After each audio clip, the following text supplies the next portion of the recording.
Hi ಎಲ್ರಿಗೂ. ನಾನಿವತ್ತು ದೇವಸ್ಥಾನಕ್ಕೆ ಹೋಗೋಣ ಅಂತ ಹೊರಟ್ವಿ. ಅಂದರೆ ಮುನ್ನೆಯಿಂದ ಹೊರಟು ನಿಂತಿದ್ದೀವಿ. ಮೊನ್ನೆ ಹೊರಡೋಣ ಅಂತ ಅನ್ನುವಷ್ಟೊತ್ತಿಗೆ ಇವನಿಗೆ ಕೈಗೆ ಸ್ವಲ್ಪ ತಾಗಿತ್ತು ನೋಡಿ. ಈಗ ಮೊಬೈಲ್ ಇದ್ಲಿಕ್ಕೆ ಆಗ್ತದಂತೆ. ಅದು ಕಾರಿದ್ದು ಡೋರು ಸ್ವಲ್ಪ ಅವನಿಗೆ ಕೈಗೆ ತಾಗಿತ್ತು, ಹಾಗೆ ನಾವು ಹೋಗಿರ್ಲಿಲ್ಲ. ಈಗ ಹೊರಟ್ವಿ, ಹೋಗೋಣ ಅಂತ.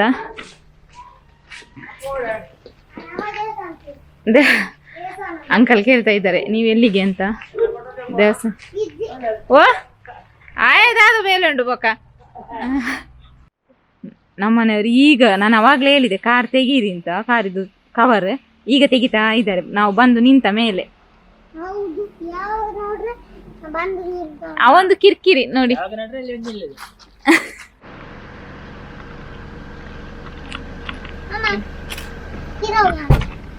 ಎಲ್ಲ ಕಸ ನನ್ನ ಹತ್ರ ಕೊಟ್ಟು ಅವ್ರು ವಿಡಿಯೋ ಮಾಡ್ತಾ ಇದ್ದಾರೆ.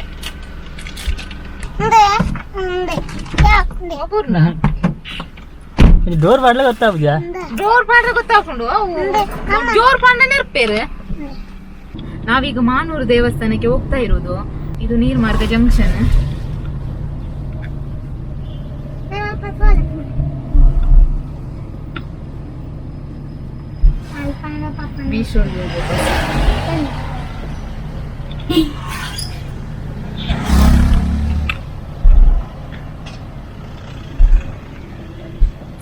ನೀರ್ಮಾರ್ಗ ಸೇವಾ ಸಹಕಾರಿ ಸಂಘ ನಿಯಮಿತ ಅಮೃತಸರ್. ಇಲ್ಲಿಂದ ರೈಟ್ ಕಡೆ ತೆಗೆಬೇಕು ಮಂಗಳೂರಿಂದ ಬರುವವರಾದ್ರೆ.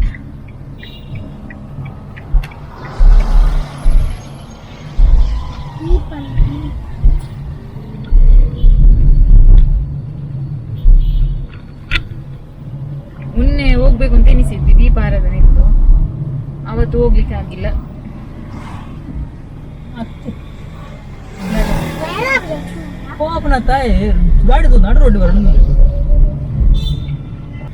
ಇದು ಸುಬ್ರಹ್ಮಣ್ಯ ಭಜನಾ ಮಂದಿರ.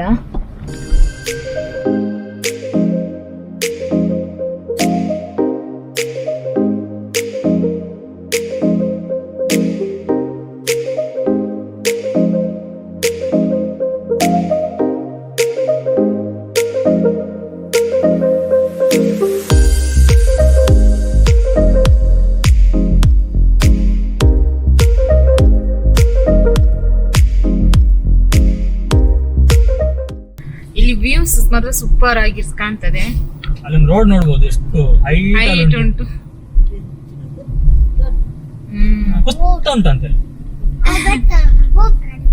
ಹೌವೇ ರೋಡ್ ರಿಪೇರಿ ಮಾಡ್ತೇರು, ಅಲ್ಪ ಮಾತ್ರ ಮಾಡ್ತೇವೆ.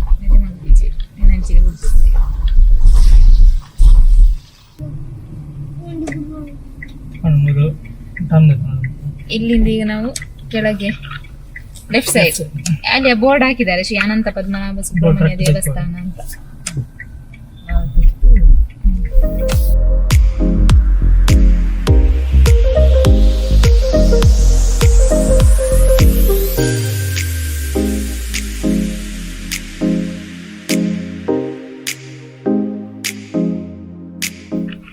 ಇದೇ ದೇವಸ್ಥಾನ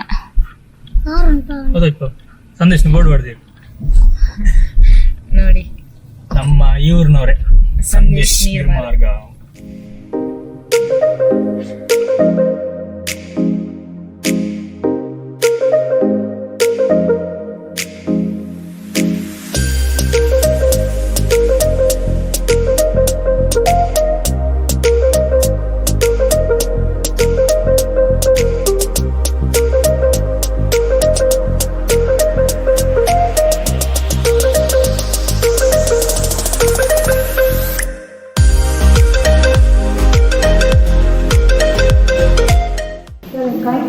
ನಮಗೆ ಇಲ್ಲಿ ಸಿಗುವಂಥ ಸೇವೆಗಳು ನೋಡಿ ಇಲ್ಲಿ ಹಾಕಿದ್ದಾರೆ. ಇಷ್ಟು ರೀತಿಯ ನಮಗೆ ಸೇವೆಗಳೆಲ್ಲ ಸಿಗುತ್ತೆ. ಇದರ ಟೈಮಿಂಗ್ ಹಾಕಿದ್ದಾರೆ.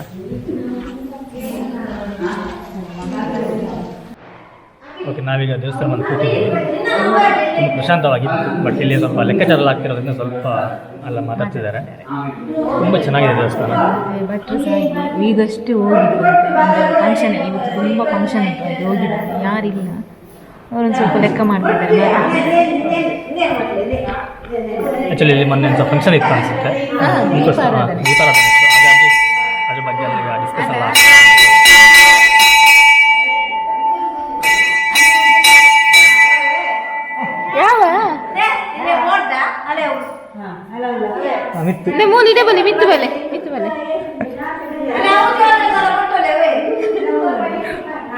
ಅವನಲ್ಲಿ ಗಂಟೆ ಹೊಡಿಲಿಕ್ಕೆ ಹೋದ, ಹಾಗಾಗಿ ಅವರು ಬಂದಲ್ಲಿ ಗಂಟೆ ಎಲ್ಲ ಹೊಡಿಸಿದ್ರು. ಅವನಿಗೆ ತುಂಬ ಆಸೆ. ಸರಿ, ಥ್ಯಾಂಕ್ ಯು. ಸ್ಕಂದ ಪಂಚಮಿ ಉತ್ಸವ ಅಂತ ಇದೆ, ಹಾಗೆಯೇ ರಥೋತ್ಸವ ಇದೆ. ಇಲ್ಲಿ ಶ್ರೀ ಸುಬ್ರಹ್ಮಣ್ಯ ಸೃಷ್ಟಿ ಮಹೋತ್ಸವ ಪ್ರಯುಕ್ತ ಮಾನೂರು ರಥೋತ್ಸವ ಇದೆ. 9/12/21 ಹಾಗೆ ಕೊಟ್ಟಿದ್ದಾರೆ. ಎಲ್ಲರೊಮ್ಮೆ ಬನ್ನಿ. ಹೌದು, ಸಾಧ್ಯದಷ್ಟೆಲ್ಲ ಬನ್ನಿ. ಖಂಡಿತ. ಓಕೆ ಓಕೆ, ಎಲ್ಲರೊಮ್ಮೆ ಬನ್ನಿ. ಮತ್ತೆ ಇಲ್ಲಿ ಪೂಜೆ ಆಗುವಾಗ ನವಿಲು. ಹೌದು, ಇಲ್ಲಿ ವಿಶೇಷ ನವಿಲು. ಆ್ಯಕ್ಚುಲಿ ನಾವು ಬಂದಿವ, ಈಗ ಪೂಜೆ ಇಲ್ಲ. ಪೂಜೆ ಕರೆಕ್ಟ್ ಟೈಮ್ಗೆ ಬರ್ತದೆ. ನಾನೀಗೊಂದು ವೀಡಿಯೋ ಹಾಕ್ತೀನಿ ನೋಡಿ, ಲಾಸ್ಟ್ ಟೈಮ್ ನವಿಲು ನನಗೆ ಸಿಕ್ಕಿದ್ದು, ಅದು ಹಾಕ್ತೀನಿ. ಅದು ನೋಡಿ, ಅದೇ ನವಿಲು ಇಲ್ಲಿ ಬಂದು ಪೂಜೆ ಆಗೋ ಟೈಮಲ್ಲಿ ಬಂದು ಮೂವಲ್ಲಿ ಸುತ್ತ ಹಾಕಿ ಬಂದಿರ್ತಾರೆ. ಹೌದು, ಅದೊಂದು ವಿಶೇಷ. ಇವಳು ನೋಡಿದ್ದಾಳೆ, ಬಟ್ ನಾನು ನೋಡಲಿಲ್ಲ. ಪೂಜೆ ಆಗೋ ನೋಡಲಿಲ್ಲ, ನವಿಲು ನೋಡಿದ್ದೀನಿ. ನಾನು ನೋಡಿದ್ದೀನಿ. ದೀಪಾವಳಿ ಮತ್ತೆ ಸ್ವಲ್ಪ ಬರೀರಿ, ಇಲ್ಲದೆ ಅದು ತುಂಬ ಗ್ರ್ಯಾಂಡ್ ಇರ್ತದೆ. ಇಲ್ಲೊಂದು ಕೆರೆ ಸಹ ಇದೆ.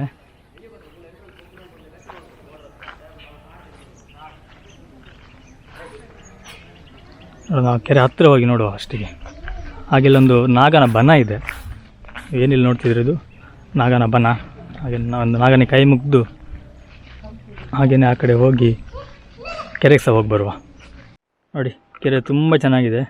ಕೆರೆ ಹೋಗಲಿಕ್ಕೆ ಅಲ್ಲಿ ದಾರಿ, ಅಲ್ಲಿ ಹೋಗಲಿಕ್ಕೆ ಆ ಕಡೆ ಬರ್ಬೋದು, ಬಟ್ ನಾವು ಇಲ್ಲೇ ನಿಂತು ನೋಡ್ತಿದ್ದೀವಿ. ಇದರಲ್ಲಿ ಮೀನು ಸಹ ಇದೆ, ಬಟ್ ನಿಮಗೆ ವಿಡಿಯೋದಲ್ಲಿ ಅಷ್ಟು ಕ್ಲೀನಾಗಿ ಕಾಣಲಿಕ್ಕಿಲ್ಲ. ಒಂದು ಓಲು ಮೀನು, ಮಕ್ಕಳು ಅಲ್ಪ ಮೀನು ಅದಲ್ಲ, ಅದು ಬಾತ್ಕೊಳ್ಳೋದೊಂದು ಗೊಂಬೆ ಥರ ಇಟ್ಟಿದ್ದಾರೆ. ತುಂಬ ಚೆನ್ನಾಗಿದೆ, ಎಷ್ಟು ನಿಶಬ್ದ ಪ್ರಶಾಂತವಾಗಿದೆ. ಇಲ್ಲಿ ಒಂದು ಅರ್ಧ ಗಂಟೆ ಕೂತ್ರೆ ಎಲ್ಲ ಟೆನ್ಷನ್ ಮಾಯ ಆಗತ್ತೆ. ಖಂಡಿತ. ಆ್ಯಕ್ಚುಲಿ ಈ ದೇವಸ್ಥಾನ ಒಂದು ಹಿನ್ನೆಲೆ ಸಹ ಇದೆ. ನಾವು ಅದಕ್ಕೆ ನಮ್ಮ ಸರ್ದಾರ್ ವಿನಯ್ ಅಂತ ನಮ್ಮ ಜೊತೆ ಇದ್ದಾರೆ, ಇಲ್ಲಿ ಟ್ರಸ್ಟ್ ಕೂಡ ಹೌದು ಇವರು. ಹಾಗಾಗಿ ನಾವು ಇವ್ರ ಜೊತೆನೇ ಇಲ್ಲಿ ಹಿನ್ನೆಲೆ ಏನು ಅಂತ ಒಂದು ಕೇಳುವ ಅಂತೇಳಿ. ಯಾಕಂದರೆ ಪ್ರತಿಯೊಂದು ದೇವಸ್ಥಾನ ಹೋದಾಗಲೂ ಆ ದೇವಸ್ಥಾನದ ಒಂದು ಜಾಗದ ಹಿನ್ನೆಲೆ ಅಂತ ಇರುತ್ತೆ, ಐತಿಹಾಸಿಕ ಹಿನ್ನೆಲೆ ಇರುತ್ತೆ. ಹಾಗೆ ಅದಕ್ಕೊಂದು ಮಹಿಮೆ ಅಂತ ಇರುತ್ತೆ. ಹಾಗೆ ನಾವು ಇರುತ್ತೆ ಅಂದರೆ ಏನು ಅದನ್ನೊಂದು ಇಷ್ಟು ಕೇಳ್ಕೊಳ್ಳೋಣ. ಈ ಅನಂತ ಪದ್ಮನಾಭ ಸುಬ್ರಹ್ಮಣ್ಯ ದೇವಸ್ಥಾನ ಇದು ಸಾಧಾರಣ 13ನೇ ಶತಮಾನಕ್ಕೆ ಸೇರಿದ ದೇವಸ್ಥಾನ ಅಂತ ನಮಗೆ ಗಣಪತಿರಾವ್ ಐಗಳು ಬರೆದ ಪುಸ್ತಕ ಪ್ರಾಚೀನ ದಕ್ಷಿಣ ಕನ್ನಡದ ಪ್ರಾಚೀನ ದೇವಾಲಯಗಳ ಇತಿಹಾಸ ಈ ಪುಸ್ತಕದಲ್ಲಿ ಸಿಕ್ಕಿದೆ. ಅದರಲ್ಲಿ ಅವರು ಹೇಳ್ತಾರೆ, ಇದು ಕುಡುಪು, ಅಳಪೆ, ಪದವು ಮತ್ತು ನೀರ್ಮಾರ್ಗ ಈ 5 ಪದವು ಗ್ರಾಮ, ಅಳಪೆ 7 ಗ್ರಾಮಗಳಿಗೆ ಸೀಮೆ ದೇವಸ್ಥಾನ ಆಗಿತ್ತಂತ ಉಲ್ಲೇಖ ಮಾಡಿರ್ತಾರೆ. ಆ ಕಾಲದಲ್ಲಿ ವಿಜಯನಗರದ ರಾಜ್ಯಪಾಲ ಇಲ್ಲಿ ನೀರ್ಮಾರ್ಗ ಬಳ್ಳಾಲ ಅಂತ ಇಲ್ಲಿ ಆಳ್ತಿದ್ದರು. ಹಾಗೆ ಆ ಸಮಯದಲ್ಲಿ ವೀರ ಬುಕ್ಕರಾಯ ವಿಜಯನಗರದ ಅರಸ ಆಗಿದ್ದ. ಆ ಸಮಯದಲ್ಲಿ ಅವರು ವಿದ್ಯಾರಣ್ಯರಿಗೆ ದಾನ ಮಾಡಿದ ಒಂದು ಶಾಸನ ನಮಗೆ ಸಿಕ್ಕಿದೆ. ಆ ಶಾಸನದಲ್ಲಿ ಈ ದೇವಸ್ಥಾನದ ಉಲ್ಲೇಖ ಉಂಟು. ಈ ದೇವರನ್ನು ಪ್ರತಿಷ್ಠಾಪನೆ ಮಾಡಿದ್ದು ವಿದ್ಯಾರಣ್ಯರಂತ ಅವರು ಉಲ್ಲೇಖ ಮಾಡಿ. ಅದೇ ರೀತಿ ನಮ್ಮ P.N. ನರಸಿಂಹಮೂರ್ತಿ ಅವರು ಸಂಪಾದಿಸಿದ ದಕ್ಷಿಣ ಕನ್ನಡದ ದೇವಾಲಯಗಳುಂಟಲ್ಲ, ಅದರಲ್ಲಿ ಸಹ ಅವರು ಬರೆದಿದ್ದಾರೆ ಇಲ್ಲಿಯ ಬಗ್ಗೆ, ದೇವಸ್ಥಾನದ ಬಗ್ಗೆ. ಮತ್ತು ಇಲ್ಲಿಯ ಮೂರ್ತಿ ಸಾಧಾರಣ ಒಂದು 8ನೇ ಶತಮಾನಕ್ಕೆ ಸೇರಿದ್ದು. ಹಾಗೆ ಗುರುರಾಜ್ ಭಟ್ ಬರೆದ ಪುಸ್ತಕದಲ್ಲಿ ಸಹ ಅವರು ಅದರ ಮೂರ್ತಿಯನ್ನು ಉಲ್ಲೇಖ ಮಾಡಿದ್ದಾರೆ. ಹಾಗೆ ಇದೊಂದು ಪ್ರಾಚೀನ ದೇವಸ್ಥಾನ. ಹಾಗೆಯೇ ಅದು ಜೀರ್ಣೋದ್ಧಾರ ಆಗುವ ಸಂದರ್ಭದಲ್ಲಿ ಸಾಧಾರಣ 84ರಿಂದ ಶುರು ಮಾಡುತ್ತಾ ಬಂದಿದೆ.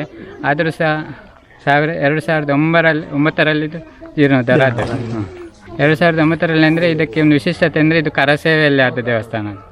ಎಲ್ಲ 7 ಗ್ರಾಮದ ಭಕ್ತರು ಸೇರಿ ಹಾಗೆ ಎಲ್ಲೆಲ್ಲಿಂದ ಬಂದು ಹಣ ಕೊಟ್ಟಿದ್ದಾರೆ ಸುಬ್ರಹ್ಮಣ್ಯ ದೇವಸ್ಥಾನ ಅಂತ. ಮುಖ್ಯವಾಗಿದ್ದು ಕರಸೇವೆಯಿಂದ, ಅಂದರೆ ಊರಿನ ಎಲ್ಲರೂ ಸೇರಿ, ಮಕ್ಕಳು, ಹೆಂಗಸರು ಎಲ್ಲರೂ, ಅಂದರೆ ನಮ್ಮ ದೇವಸ್ಥಾನ ಒಮ್ಮೆ ದೇವರು ಪ್ರತಿಷ್ಠೆ ಆಗಬೇಕು ಅಂತ. ಇನ್ನು ಸಹ ನಮಗೆ ಇನ್ನು ಕೆಲಸ ಆಗ್ಲಿಕ್ಕೆ ಉಂಟು, ಅನ್ನಛತ್ರ ಒಂದು ಆಗ್ಲಿಕ್ಕೆ ಉಂಟು. ಹಾಂ. ಇಲ್ಲಿ ಬರುವ ಭಕ್ತಾದಿಗಳಿಗೆ ಒಂದು ಉತ್ಸವ ಸಮಯದಲ್ಲಿ ಮಾತ್ರ ಅನ್ನಛತ್ರ ಇಲ್ಲ, ಹಾಗೆ ಅನ್ನಛತ್ರದ ಒಂದು ಇನ್ನೊಂದು ಪ್ರಾಜೆಕ್ಟ್ ಇದೆ. ನೋಡಿದ್ರಲ್ಲ, ಇದು ಅಂದರೆ ತುಂಬ ಇವರೆಲ್ಲ ವಿಜಯನಗರ ಕಾಲದಿಂದನೂ ಸಹ ಈ ದೇವಸ್ಥಾನ ಇದೆ ಅಂತ ಹೇಳ್ತಾರೆ. ಬಟ್ ಅವಾಗ ಇರುವಂಥದ್ದು ಗರ್ಭಗುಡಿ ಅದೇ ಉಂಟು, ಅಥವಾ ಗರ್ಭಗುಡಿ ಈಗ ಇದು ಮಾತ್ರ ಮೂರ್ತಿ ಮಾತ್ರ, ಮೂರ್ತಿ ಹಳೆದ ಮೂರ್ತಿ ಅದೇ ಆವಾಗ ಕಾಲದ ಮೂರ್ತಿ. ಇವಾಗ ಸಹ ಪೂಜೆ ಆಗ್ತಾ ಉಂಟು. ಇದೊಂದು ನಮಗೆ ಹೆಮ್ಮೆ ಅಂತಲೇ ಹೇಳ್ಬೋದು. ಯಾಕಂದರೆ ಅಷ್ಟು ಹಳೆಯ ಕಾಲದಿಂದಲೂ ನಡ್ಕೊಂಬಂದಂಥ ಒಂದು ಏನು ದೇವರಾಧನೆಯನ್ನು ಇವಾಗಲೂ ಸಹ ಮುಂದುವರ್ಸ್ಕೊಂಡು ಹೋಗ್ತಾ ಇದ್ದಾರೆ ಅಂತ. ಇದಕ್ಕೆ ಸಂಬಂಧಪಟ್ಟ 2 ಶಾಸನ ಉಂಟು. ಒಂದು ಶಾಸನ ಇಲ್ಲಿ ಈ ಊರಲ್ಲಿ ಉಂಟು, ಇನ್ನೊಂದು ಶಾಸನ ಈ ಊರಿನ ಒಂದು ಬಾರ್ಡರ್ ಅಂತ ಹೇಳ್ತೇವೆ ಅಲ್ಲಿ ಉಂಟು. ಅದು 2 ಸಹ PN ನರಸಿಂಹಮೂರ್ತಿ ಸಂಪಾದನೆ ಮಾಡಿ ಅದನ್ನು ಅವರು ಉಲ್ಲೇಖ ಮಾಡಿರ್ತಾರೆ. ಯಾಕಂದ್ರೆ ಹಿಂದಿನ ಕಾಲದಲ್ಲಿ ಇದು ಒಂದು ಶೃಂಗೇರಿ ಮಠಕ್ಕೆ ಸೇರಿತೆ ಎಂಬ ಉಲ್ಲೇಖ ಸಹ ಉಂಟು. ಹಾಗೆ ಇಲ್ಲಿ ಈ ದೇವಸ್ಥಾನ ಪ್ರತಿಷ್ಠಾಪನೆ ಬಹುಶಃ ವಿದ್ಯಾರಣ್ಯರಿಂದ ಆಗಿರಬೇಕು ಅಂತ ಅವರು ಬರೆದಿರ್ತಾರೆ. ಹಾಗೆ ಆ ಶಾಸನ ಒಂದು ಇತಿಹಾಸ ಪ್ರಸಿದ್ಧವಾದ ದೇವಸ್ಥಾನ ಆದ್ದರಿಂದ ಇದಕ್ಕೆ ಒಂದು ಹೆಚ್ಚು ಮಹತ್ವ ಉಂಟು. ಅಂದ್ರೆ ಇಲ್ಲಿ ಸುಬ್ರಹ್ಮಣ್ಯ ದೇವಸ್ಥಾನ ಮತ್ತು ಇದಕ್ಕೆ ಕುಡುಪು ಮತ್ತು ಬಳ್ಳ ಮಂಜಗಳಿಗೆ ಆದಿ ಸ್ಥಳ ಅಂತ ಜನಜನಿತ ಮಾತು. ನಮ್ಗೆ ಅಂತ ರೆಕಾರ್ಡ್ ಏನಿಲ್ಲ, ಆದ್ರೆ ಜನಜನಿತ ಮಾತು. ಹಾಗೆ ಇಲ್ಲಿಗೆ ಆದಿ ಸ್ಥಳ ಅಂತ ಜನರು ಬರುವುದು ಅದೇ ರೀತಿ. ಇದು ಕುಡುಪಿಗೆ ಮತ್ತು ಬಳ್ಳ ಮಂಜಕ್ಕೆ ಆದಿ ಸ್ಥಳ, ಇದು ಸುಬ್ರಹ್ಮಣ್ಯ ಇರುವಂತ ಜಾಗ, ನಾಗಾರಾಧನೆಗೆ ಪ್ರಮುಖ ಜಾಗ ಅಂತ ಇದೆ. ಆದ್ರೆ ಸ್ವಲ್ಪ ಇಂಟೀರಿಯರ್ ಆದ್ದರಿಂದ, ಒಳಗೆ ಆದ್ದರಿಂದ ನಮ್ಗೆ ಸ್ವಲ್ಪ ಬಸ್ಸಿನ ವ್ಯವಸ್ಥೆ ಇಲ್ಲದ್ದರಿಂದ ಸ್ವಲ್ಪ ಕಷ್ಟ. ನೀವು ಏನಾದ್ರು ಇಲ್ಲಿ ಬರ್ಬೇಕಾದ್ರೆ ಬಸ್ ನಿಮ್ಗೆ ನೀರ್ಮಾರ್ಗ ಸಿಗುತ್ತೆ, ಅಲ್ಲಿಂದ ನೀವು ಈ ಕಡೆಗೆ ಆಟೋ ಗಿಟ ಮಾಡ್ಕೊಂಡು ಬರ್ಬೋದು. ಯಾರೇ ನೀವು ರಿಕ್ಷಾ ಹತ್ರ ಕೇಳಿದ್ರು ಈ ಪ್ಲೇಸ್ ತಂದು ಬಿಡ್ತಾರೆ. ಪ್ರತಿಯೊಬ್ಬರು ರಿಕ್ಷಾವರಿಗೆ ಈ ಪ್ಲೇಸ್ ಗೊತ್ತೇ ಇದೆ ಅಲ್ಲಿಗೆ. ನೀವು ಓನ್ ವೆಹಿಕಲ್ ಇದ್ರೆ ಇನ್ನೂ ಒಳ್ಳೇದು, ಆರಾಮ್ಸೆ ಬರ್ಬೋದು. ಶಾಂತವಾಗಿದೆ ಪ್ಲೇಸ್, ಕುತ್ಕೊಂಡು ಟೆನ್ಷನ್ ಎಲ್ಲ ಮಾಯ ಆಗುತ್ತೆ. ನೀವು ಟೈಮ್ ಸ್ಪೆಂಡ್ ಮಾಡಿ ಆಮೇಲೆ ನೀವು ಹೋಗ್ಬೋದು. ಇಲ್ಲಿ ಹತ್ತಿರದಲ್ಲಿ ಆಗಿ ನಿಮಗೆ ಕುಡುಪ ದೇವಸ್ಥಾನ ಸಿಗುತ್ತೆ. ಆ ಕುಡುಪ ದೇವಸ್ಥಾನ ಸಹ ನೀವು ಅಲ್ಲಿ ಸಹ ವಿಸಿಟ್ ಮಾಡ್ಬೋದು. ನಾನು ಇಲ್ಲಿ ಲೊಕೇಶನ್ ಸಹ ಡಿಸ್ಕ್ರಿಪ್ಷನಲ್ಲಿ ಹಾಕಿರ್ತೀನಿ. ಯಾರಾದರೂ ಈ ಕಡೆ ಬಂದರೆ ಒಮ್ಮೆ ಬಂದು ವಿಸಿಟ್ ಕೊಡಿ. ನನಗೆ ಅಂತೂ ತುಂಬ ಖುಷಿ ಅನಿಸ್ತು ಬಂದಾಗಲೂ. ನಾನು ಇದು ಮುಂಚೆ ಬಂದಿದ್ದೆ, ನಾನು ಹೊಸ್ತೇನಂತಲ್ಲ, ಬಂದಾಗಲೂ ನಮಗೂ ಖುಷಿ ಅನಿಸುತ್ತೆ. ಒಂದು ಬಂದು ಇಲ್ಲಿ ಕುತ್ಕೊಳ್ಳೋವಾಗಲೇ ಆಗಲಿ, ಯಾವುದೇ ವಾಹನಗಳ ಕಿರಿಕಿರಿ ಏನಿಲ್ಲ, ಶಾಂತವಾಗಿದೆ. ನೀವು ನೋಡ್ಬೋದು ಸುತ್ತ ಎಲ್ಲ ನೋಡಿದ್ರು ನಮಗೆಲ್ಲ ಕಾಡೆ ಕಾಣುತ್ತೆ, ಮರ ಕಾಣುತ್ತೆ. ಹಾಗೆ ಒಂದು ಗಾಳಿ ಸಹ ಹಾಗೆ ತುಂಬ ಚೆನ್ನಾಗಿದೆ. ಸಿಟಿಲಿರೋ ಗೊತ್ತಿರುತ್ತೆ ಹೇಗೆ ಅಲ್ಲೆಲ್ಲ ಗಾಳಿ ಇರುತ್ತೆ, ವಿಷಮುಕ್ತವಾಗಿರುತ್ತೆ ಅನ್ನೋದು. ಬಟ್ ಇಲ್ಲಿ ವಿಷಮುಕ್ತವಿಲ್ಲದೆ ಒಂದು ಪ್ರಶಾಂತವಾದಂತಹ ಶುದ್ಧ ಗಾಳಿ ಸಹ ಸಿಗುತ್ತೆ. ಮತ್ತಿಲ್ಲೊಂದು ವಿಶೇಷ ನವಿಲಿದ್ದು, ನಾನು ಆವಾಗಲೇ ಹೇಳಿದೆ ನಿಮಗೆ ನವಿಲಿದ್ದು. ನಾನು ಇವ್ರ ಬಾಯಲ್ಲೇ ಕೇಳುವ ಆ ನವಿಲಿನ ವಿಶೇಷತೆ ಏನು ಅನ್ನೋದು. ಸರ್, ನವಿಲಿನ ಬಗ್ಗೆ ಒಂದು ಸ್ವಲ್ಪ. ನವಿಲು ಅಂದರೆ ಈಗ ಅದು ಯಾವಾಗ ಬಂದಿದೆ, ಇಲ್ಲಿ ಯಾಕೆ ಬಂದಿದೆ ಅಂತ ಗೊತ್ತಿಲ್ಲ. ಬಂದ ನಂತರ ಅದು ಎಲ್ಲ ನವಿಲೊಂದಾದರೆ ಒಂದು ವರ್ತನೆಗೆ ವಿರುದ್ಧವಾಗಿ, ಸಾಧಾರಣ ಕಾಡಲ್ಲಿರುವಂಥ ಒಂದು ನವಿಲು ಈ ಸುಬ್ರಹ್ಮಣ್ಯನ ಕ್ಷೇತ್ರಕ್ಕೆ ಬಂದು ಇಷ್ಟು ಒಂದು ಜನರೊಂದಿಗೆ, ಆ ದೇವರೊಂದಿಗೆ, ಆ ಪೂಜಾ ಸಮಯದಲ್ಲೆಲ್ಲ ಅದೊಂದು ಅಷ್ಟು ಆತ್ಮೀಯವಾಗಿ ಇರಬೇಕಂದ್ರೆ ಇದರಲ್ಲಿ ಅಂತೂ ನಾವು ದೇವರ ಒಂದು ಮಹಿಮೆ ಉಂಟಂತ ಯೋಚಿಸ್ತೇವೆ. ಯಾಕೆಂದರೆ ಇದು ಪ್ರತಿಯೊಬ್ಬ ಭಕ್ತರಿಗೆ ತುಂಬ ಆಕರ್ಷಣೀಯವಾಗಿ, ಹಾಗೆ ಅದರ ವರ್ತನೆ ಸಹ ಅದೇ ರೀತಿ ಉಂಟು. ಪೂಜಾ ಸಂದರ್ಭದಲ್ಲಿ ಸಹ ಅದೇ ರೀತಿ, ಬಲಿ ಸಂದರ್ಭದಲ್ಲಿ ಅದು ಹಾಜರಿ, ದೇವರೆದುರು ಅದರ ಹಾಜರಿ, ಅದೆಲ್ಲ ನಮಗೆ ಸ್ವಲ್ಪ ಬಾರಿ ವಿಚಿತ್ರ ಕಂಡಿತು. ಆದ್ದರಿಂದ ನಮಗೆ ಈ ನವಿಲು ಇಲ್ಲಿದ್ದೊಂದು ಈಗಿನ ಕಾಲದೊಂದು ವಿಶಿಷ್ಟತೆ ಅಂತೆಲ್ಲ ಹೇಳ್ಬೋದು. ಪ್ರತ್ಯಕ್ಷ ದೇವರು. ಹೌದು, ಸುಬ್ರಹ್ಮಣ್ಯನ ವಾಹನ ಅಂತ ಹೇಳ್ತೇವೆ ನಾವು. ನಾವೀಗ ಹೇಗೆ ನಾಗನನ್ನು, ಹಾವನ್ನು ನಾವೀಗ ನಾಗ ಅಂತ ನಾವು ಹೇಗೆ ಪರಿಗಣನೆ ಮಾಡ್ತೀವಿ, ಅದೇ ರೀತಿ ನವಿಲನ್ನ ಒಂದು ಷಣ್ಮುಗನ ಒಂದು ವಾಹನವೇ. ಹಾಗೆ ನಾವು ಷಣ್ಮುಗನ ರೂಪದಲ್ಲಿ ನಾವು ಅದನ್ನು ಸಹ ಪೂಜೆ ಮಾಡ್ತೀವಿ. ಅದೇ ರೀತಿ ಅದೇ ಒಂದು ನಮಗೆ ಈಗ ಮಾನೂರಿದ್ದು ಒಂದು ದೊಡ್ಡ ವಿಶಿಷ್ಟತೆ ಅಂದರೆ ಆ ನವಿಲಿದ್ದೊಂದು ಇಲ್ಲಿ ಉಪಸ್ಥಿತಿ. ಎಷ್ಟು ಜನರು ಎಲ್ಲಿಂದ ಬರಲಿ, ಎಷ್ಟು ಜನರೇ ಬರಲಿ, ಇಲ್ಲಿ ಎಷ್ಟು ಸಭೆ ಇರಲಿ, ಆದರೆ ಅದು ಯಾರಿಗೂ ಹೆದರುವುದಿಲ್ಲ, ಎಲ್ಲಿ ಬರುವುದಿಲ್ಲ, ಅದು ಎಲ್ಲಿ ಬೇಕೋ ಅಲ್ಲಿ ಹೋಗ್ತಾ ಉಂಟು. ಹಾಗೆ ಅದು ದೇವರದೊಂದು ಮಹಿಮೆ ಅಂತ ನಾವು ಹೇಳ್ತೇವೆ. ಅದೇ ರೀತಿ ಇಷ್ಟು ತನಕ ಯಾರು ತೊಂದರೆ ಸಹ ಕೊಡಲಿಲ್ಲ. ಆಕ್ಚುಲಿ ನೋಡ್ಬೋದು ನೀವು, ಕಾಡಲ್ಲಿ ನವಿಲುಗಳೆಲ್ಲ ಕಚ್ಚುತ್ತೆ ಅಥವಾ ಓಡಿಸ್ಕೊಂಬರುತ್ತೆ. ಇಲ್ಲಿ ಅದು ಯಾವುದೇ ರೀತಿ ತೊಂದರೆ ಕೊಡ್ತಾ ಇಲ್ಲ. ಅದು ಪಾಡಿಗೆ ಪೂಜೆ ಆಗೋ ಟೈಮ್ ಪೂಜೆ ಬಂದು ಪೂಜೆ ಎಲ್ಲ ಮುಗಿಸ್ಕೊಂಡು ಅದು ಪಾಡಿಗೆ ಅದು ಕಾಡಿಗೆ ಹೋಗುತ್ತೆ. ಇಲ್ಲೇ ಸುತ್ತಮುತ್ತಲೇ ಇರುತ್ತೆ. ನಮ್ಮ ಬ್ಯಾಡ್ ಲಕ್ ಇವತ್ತು ಇಲ್ಲೆಲ್ಲೂ ಕಾಣಿಸ್ತಾ ಇಲ್ಲ. ನಾನು ಆಲ್ರೆಡಿ ಒಂದು ವಿಡಿಯೋ ಮಾಡಿದ್ನ ಹೇಳಿದ್ನಲ್ಲ, ಅದನ್ನ ನಾನು ಹಾಕ್ತೀನಿ ನೋಡಿ, ಅದನ್ನ ನೋಡಿ.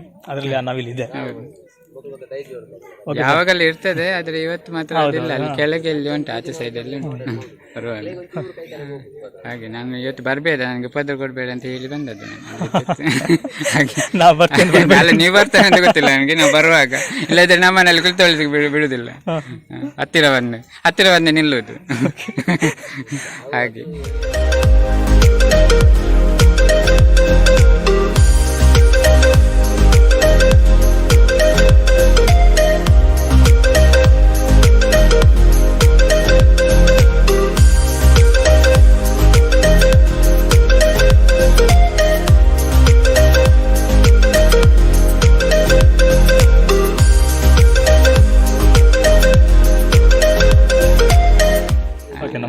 ಸಂಪೂರ್ಣವಾಗಿ ಒಂದು ಮಾಹಿತಿ ಕೊಟ್ಟರು. ತುಂಬಾ ಧನ್ಯವಾದ ಸರ್. ಆದ್ರೆ ನಿಮ್ಗೆ ನಾವು ವೆಬ್ಸೈಟ್ ಮಾಡಿ ಕಳಿಸ್ತೇವೆ. ಇದು ವೆಬ್ಸೈಟ್ ಉಂಟಾ? ಓಕೆ ವೆಬ್ಸೈಟ್ ನಾವು ನಿಮ್ಗೆ ಕಳಿಸ್ತೇವೆ ಮಾಡಿ. ಡೀಟೇಲ್ಸ್ ಎಲ್ಲ ಆಗ್ತದೆ ಹೇಳಿದಕ್ಕಿಂತ ನನಗೆ ಪ್ರಿಪೇರ್ ಆಗದೆ ನಾವು ಸಡನ್ ಆಗಿ ಬಂದು ಕೇಳಿದಾಗ ಅವರಿಗೂ ಗಡಿಬಿಡಿ ಆಗುತ್ತೆ. ಯಾಕಂದ್ರೆ ಗೊತ್ತಿರ್ಬೋದು ಕ್ಯಾಮ್ರಾ ಮುಂದೆ ನಿಂತು ಮಾತ್ರ ಅಭ್ಯಾಸ ಇರುತ್ತೆ. ನಮ್ಗೆ ಅಭ್ಯಾಸ ಆಗಿದೆ, ಬಟ್ ಅವ್ರಿಗೆ ಅಭ್ಯಾಸ ಇಲ್ಲ. ಹಾಗಾಗಿ ಸ್ವಲ್ಪ ಇದಾಗುತ್ತೆ. ನೋಡು, ನಾವು ವೆಬ್ಸೈಟ್ ಸಹ ಹಾಕಿರ್ತೀನಿ, ಅದರಲ್ಲೂ ಸಹ ನೀವು ಇನ್ನು ಹೆಚ್ಚಿನ ಮಾಹಿತಿನ ಅದರಲ್ಲಿ ನೋಡ್ಕೊಳ್ಳಿ. ಇಲ್ಲಿ ಅದರಲ್ಲಿ ಪೂಜೆದೆಲ್ಲ ಉಂಟಲ್ಲ, ಸೇವೆ ಎಲ್ಲ ಆಗ್ತೇವೆ. ಯಾಕಂದ್ರೆ ಅದು ಈಗ ಧಾರ್ಮಿಕ ದತ್ತಿಗೆ ಅದು ತುಂಬಾ ಅವಶ್ಯಕತೆ ಅಂತ ಹೇಳ್ತಾರೆ. ಅದೇ ರೀತಿ ದೇವಸ್ಥಾನದೊಂದು ಕ್ಷೇತ್ರ ಧಾರ್ಮಿಕ ದತ್ತಿ ಒಳಪಟ್ಟಿದೆ. ಧಾರ್ಮಿಕ ದತ್ತಿಗೆ ಒಳಪಟ್ಟ ದೇವಸ್ಥಾನ. ಇದಕ್ಕೆ ವ್ಯವಸ್ಥಾಪನಾ ಮಂಡಳಿ ಉಂಟು. ಕುಂಜಣ್ಣ ಶೆಟ್ಟಿ ಕೋರೆಟ್ಟುಗುತ್ತಿಯವರು ಇದರ ಅಧ್ಯಕ್ಷರು. ಹಾಗೆ ಮತ್ತೆ 8 ಜನರ ಸಮಿತಿ ಉಂಟು. ಓಕೆ ಸರ್, ತುಂಬಾ ಧನ್ಯವಾದಗಳು. ನಾಡ್ದು ಬಂದ್ರೆ ಒಳ್ಳೇದಿತ್ತು. ಸರಿ, ಬರ್ತೀನಿ ನೋಡುವ. ಓಕೆ, ನಮ್ಗೆ ಇಲ್ಲಿ ಹತ್ರ ಮನೆ, ನಮ್ದು ತುಂಬಾ ದೂರ ಇಲ್ಲ, ನನಗೆ ಒಂದು 2 ಕಿಲೋಮೀಟರ್ ಆಗುತ್ತೆ ಅಷ್ಟೇ ಇಲ್ಲಿಂದ. ನೋಡೋಣ, ಸಾಧ್ಯ ಆದ್ರೂ ಬರುವ. ಯಾಕಂದ್ರೆ ಸ್ವಲ್ಪ ಸಮಯದ ಅಭಾವ. ಹೌದಾ? ಒಂದು ಗಳಿಗೆ ಪುರುಷೋತ್ತ ಮಾಡಿ ಪಂಚಮಿ ದಿವಸ ಅಥವಾ ಷಷ್ಠಿ ದಿವಸ. ಸರಿ, ಖಂಡಿತ ನಾವು ಅವರು ಇರ್ತಾರೆ ಅದಕ್ಕೆ ಸಂಬಂಧಪಟ್ಟವರು. ಸರಿ, ಓಕೆ. ಸ್ವಲ್ಪ ಹೆಚ್ಚು ಮಾತಾಡ್ತಾರೆ. ಮಾತಾಡ್ತಾ ಇದ್ದೀವಿ, ಆಗ್ಲೇ ಮಳೆ ಸಹ ಬಂತು. ಹಾಗೆ ಒಂದು ಕಾರಲ್ಲಿ ಕೂತ್ವಿ. ನೋಡಿದ್ರಲ್ಲ, ನಾವು ಇದಿಷ್ಟು ಈ ದೇವಸ್ಥಾನದ ಒಂದು ಐತಿಹಾಸಿಕ ಹಿನ್ನೆಲೆ ಕೇಳಿ ತುಂಬ ಖುಷಿ ಅನ್ಸುತ್ತೆ. ಇನ್ನೂ ಇದೆ. ಅಂದರೆ ಅದೇ ಹೇಳಿದ್ನಲ್ಲ, ಸಂಪೂರ್ಣವಾಗಿ ಅವ್ರಿಗೆ ಹೇಳಲಿಕ್ಕೆ ಸ್ವಲ್ಪ ನರ್ವಸ್ ಅನ್ಸುತ್ತೆ ಮಾತಾಡುವಾಗ. ಪರವಾಗಿಲ್ಲ, ಆ್ಯಕ್ಚುಲಿ ಈ ದೇವಸ್ಥಾನದ ಬಗ್ಗೆ ಟಿ ವಿಲೆಲ್ಲ ಬಂದಿತ್ತು, ನ್ಯೂಸೆಲ್ಲ ಬಂದಿತ್ತು. ವಿಶೇಷವಾಗಿ ಪೂಜೆ ಆಗೋ ಟೈಮಲ್ಲಿ ಒಂದು ನವಿಲು ಬರುತ್ತೆ ಅಂತೇಳಿ ಎಲ್ಲ ಒಂದು ಆಗಿರ್ಬೋದು, ಕೆಲವರಿಗೆ ಗೊತ್ತಿರ್ಬೋದು, ನೋಡಿರ್ಬೋದು. ಒಮ್ಮೆ ಈ ಕಡೆ ಬಂದರೆ ಇಲ್ಲಿ ಒಂದು ವಿಸಿಟ್ ಕೊಡಿ. ಖಂಡಿತ ನಿಕ್ಕೊಂಡೆ ಖಂಡಿತ ಇವತ್ತು ವಿಸಿಟ್ ಕೊಟ್ಟು ದೇವರ ಒಂದು ಕೃಪೆಗೆ ಪಾತ್ರರಾಗಿ. ಇನ್ನೀಗ ನೆಕ್ಸ್ಟ್ ಎಲ್ಲಿಗ? ಕುಡುಪು. ನೆಕ್ಸ್ಟ್ ಈಗ ಕುಡುಪಿಗೆ. ಸಂಡೆ ಇದು 2 ನನ್ನ ದೇವಸ್ಥಾನ ಮುಂದೆನೆ ಹೋಗ್ಬೇಕು ಅಂತ ಹೇಳ್ತಾ ಇದ್ದೆ. ದೀಪೋತ್ಸವ ಅಂತ ಫಂಕ್ಷನ್, ದೀಪೋತ್ಸವ ಇವಾಗ ಅವಾಗ್ಲೇ ಹೋಗೋಣ ಅಂತ ಹೇಳಿದ್ವಿ. ಇವರು ಸ್ವಲ್ಪ ಲೇಜಿ ಮಾಡಿದ್ರು, ಇಲ್ಲ ಬೇಡ, ಮತ್ತೆ ನಾನ್ ಸಹ ಬೇಡ ಅಂದೆ. ಇಲ್ಲ, ಇನ್ನೊಂದು ಸಮಸ್ಯೆ, ಸಂಜೆ ಮಳೆ ಬರುವಾಗ ನಮ್ಗೆ ಎಲ್ಲಿ ಹೋಗ್ಲಿಕ್ಕೆ ಮನಸ್ಸಾಗಲ್ಲ. ಹಾಗಾಗಿ ನಾನು ಬೇಡ ಅಂತ ಈಗಲೂ ಬಂತು, ನಂದು ಬಟ್ಟೆ ಎಲ್ಲ ಹೋಯ್ತು ಅಂತ ಒಣಗ್ಲಿಕ್ಕೆ ಹಾಕಿದ್ದೆ. ಸರಿ, ಓಕೆ, ನಾವಿಲ್ಲಿಂದ ಹೊರಡುವ.